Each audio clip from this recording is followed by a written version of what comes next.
Well, hey guys, Silly Tuck here, and welcome back to another episode of Sandman making fun of Big Dick.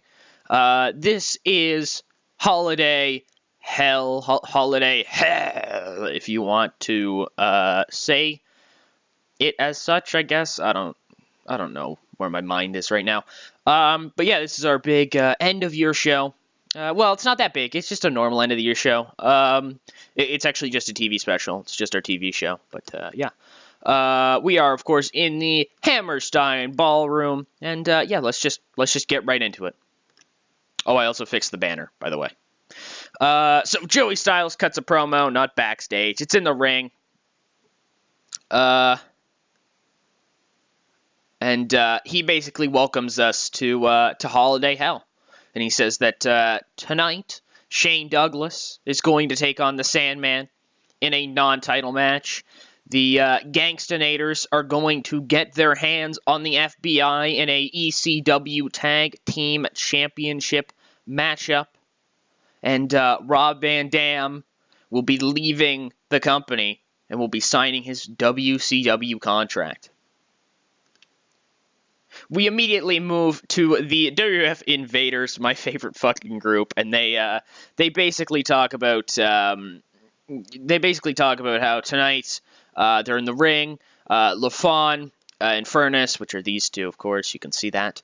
They've got a tag team match coming up against the Chair Swinging Freaks. They're going to get their vengeance. They're going to get some payback to end out the year. They're going to make them pay. And in about, a solid, 2 minutes, they just get bodied. The Chair Swinging Freaks just straight up destroy them when Balls defeats Doug Furnace by pinfall with a Michinoku driver. Yeah, really good stuff, though, I think, in general, from all these guys. These two, Furnace and LaFawn, I forget what their actual tag team name is. Here in the save, at least, they're just called Furnace and LaFawn. But they're the Something Express. They might be the Can-Am Express, now that I think about it. But they are quite good wrestlers. But they're not really over. That's the whole kind of deal with them. That's kind of with the ratings. They're pretty damn good wrestlers, but they're not totally super over. So Justin Incredible's in the ring with Chastity. Incredible says that Tazz is a punk-ass, bitch-ass, loser motherfucker who can't do anything. He got a one-up on Credible last week because Credible wasn't expecting it. And that when he finally gets his hands on Tazz, he'll kick his ass because he is just in. And then Tazz slides into the ring, just full Nelson suplexes him and just leaves. He full Nelson suplexes him, points at Chastity, and leaves. Tazz just sends another statement to Justin Credible. Credible, it's interesting because does Credible not know what he's messing with here? Or is he that confident in his own ability? Is he stupid? Who knows? Who knows, to be honest, at this point. Douglas is in his locker room, and he's with the other members of the Triple Threat there, and he says that he's going to need each and every single one of them to help out tonight if he's going to beat the Sandman. We all know how deranged and crazy the Sandman can be, how violent he can be, but he's going to need each and every single one of their hands out there and on deck in order to help him pick up the victory. The Gangsta Naders take on the FBI, and once again, so it's about a 12-minute match. They're finally getting their hands on him. New Jack fucking looks like he wants to murder somebody. The FBI and the FBI and the Gangsta Naders have a pretty competitive match, and then they just kind of fuck off again. They just leave. New Jack is fucking pissed again. New Jack angry. New Jack angry. But yeah, no, pretty solid match overall. Really impressed with this. Overall, I'm quite impressed with New Jack, actually. Guido's really good. I had no doubt about that. I know Little Guido's really quite good in this. And this match was only... sorry. I, for whatever reason, thought it was segment number 6, to say. Yeah. No, it was about a 12-minute match. It did pretty good, I think, in my mind. Yeah. Okay, so we cut backstage to Spike Dudley. He cuts a promo on the Dudleys. He says he doesn't understand why they must fight. You know, they're brothers. They all come from the same father. They should all be able to get along no matter if they disagree with each other. The Sandman enters the ring for the main event of the evening. Enter Sandman. He comes in through the crowd. You know, whatever. Does the thing. He smashes himself with the beer can. Cuts himself open. Spits the beer out to the crowd. Like, smacks himself with the cane. Enter Sandman blares over the intercom to end out the year. A 71C+, very, very good. Shane Douglas actually getting a whopper rating. I love it. In a bout that had good heat, the Sandman defeated Shane Douglas by pinfall with a flying leg drop following interference from Bam Bam Bigelow. So, basically, I'll explain, what my thoughts were here with this match. So, Sandman's able to beat Douglas by interference from Bam Bam. But Bam Bam doesn't even touch Shane. He actually just takes out the other members of the Triple Threat. He takes out Candido and Storm, scares off Francine and Dawn Marie. Shane turns and he's like, oh, fuck. He turns around. Sandman cracks him over the skull with cane, hits the flying leg drop on him, and covers him for the win. And yeah, the Sandman picks up a victory over our world champion to end out the year. But the show isn't over yet. This was a position that was supposed to be some guy who was a former WCW like color commentator or something like that. Yeah, I forgot to do that. My bad. I actually have that written in my notes, but it's on this segment, so I wouldn't have seen it until I had already booked this show and gotten here. My bad. But anyways, RVD comes to the ring. We have the WCW official, whoever that is, gives him the contract and says, Mr. Van Dam, just sign here, here, and here. Rob Van Dam says, he looks out of the crowd and he says, before I sign this, I just wanted to tell you all, good riddance.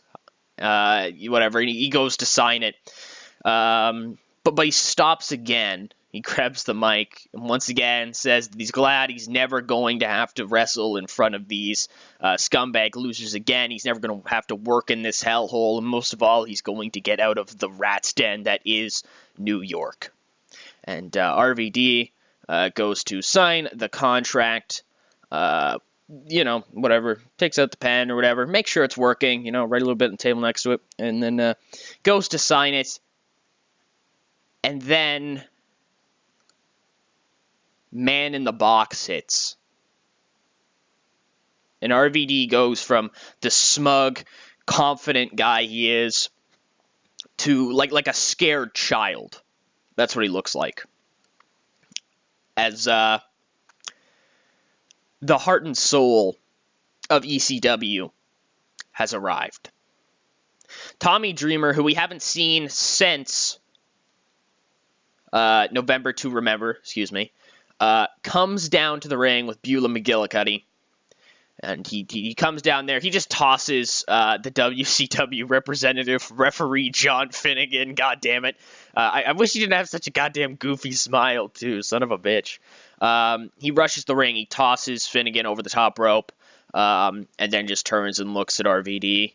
And RVD's like, yo, man, no, come on. We don't need to do this. We don't need to do this. And then Dreamer, whatever, he attacks RVD, hits him a couple times, but RVD's able to weasel his way out of there and gets up on the ramp. And then Dreamer is he's in the ring, and he looks back and forth, and he looks, and he sees the table, and he sees the contract, and he goes over, and he grabs the contract, and he's got the clipboard the contract's on, he takes the contract out of the clipboard, holds it up, looks at RVD, looks at the contract, points at RVD, points to the contract, looks at it for a second, and then rips it in half. And RVD's like, no, oh my god, no, oh my god, you just, oh my god. Oh my god. I'll fucking kill you. I'm gonna fucking kill you, Tommy Dreamer. And Dreamer snaps the WCW representative, crawls back. Yeah, so John Finnegan crawls back into the ring, and Tommy Dreamer cracks the clipboard over his skull. As RVD looks on, the WCW representative is down and out. The clipboard's broken. The contract's been torn, and Tommy Dreamer crawls into the crowd, and we end the year in a good old fashioned EC Dub, EC Dub, EC Dub, EC Dub chant with Tommy Dreamer in the crowd doing his kind of crucifix type pose or whatever. And yeah, that's 1997. So yeah, that did pretty damn well. Show increased our popularity in 7 regions. So yeah, we're going to be moving on to 1998 now. Question for you guys in the comments is, do you want to see a... actually, I might do a year recap show for the next episode, because I need some time to write the next month, as that's it for my current notes. I have the bit of the first show of 1998 written out, but yeah, I think our next episode will just kind of be a look at 1998, and I know we aren't even that far into the series, but I kind of need that just to have a day to write some stuff out, and plus it means the content doesn't stop for you guys. I'm going to try to keep it like that, but every month or so I might need a day off, or I could probably figure out how to write it. I just want you guys to know that it will typically be 4 consistent episodes, possibly 5 if it's a pay-per-view month, and then I'm going to take a bit to... No, not a bit, I don't know. I will need to write the next stuff, okay? That's all I can say. I'll need to write the next kind of stuff. And yeah, that's pretty much it. Holiday Hell was awesome, apparently. So I'm glad. I'm glad. So I'm gonna figure out if we made money this month. I don't know if we will.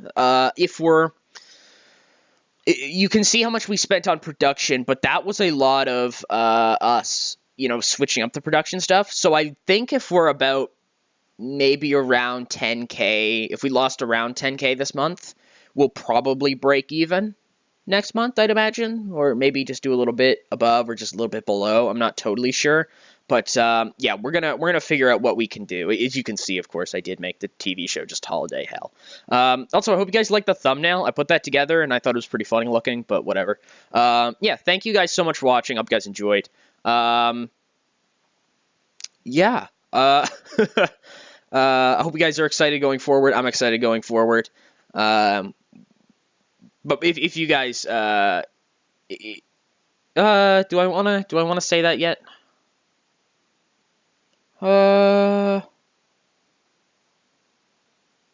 Maybe not. No, I won't say it. You guys will figure it out. Thank you guys so much for watching. Thank you. What did I just say? I hope you guys so much for watching. Thank you guys so much for watching. I hope you guys enjoyed. Those are my dogs barking in the background. This is Silly Tuck, signing out.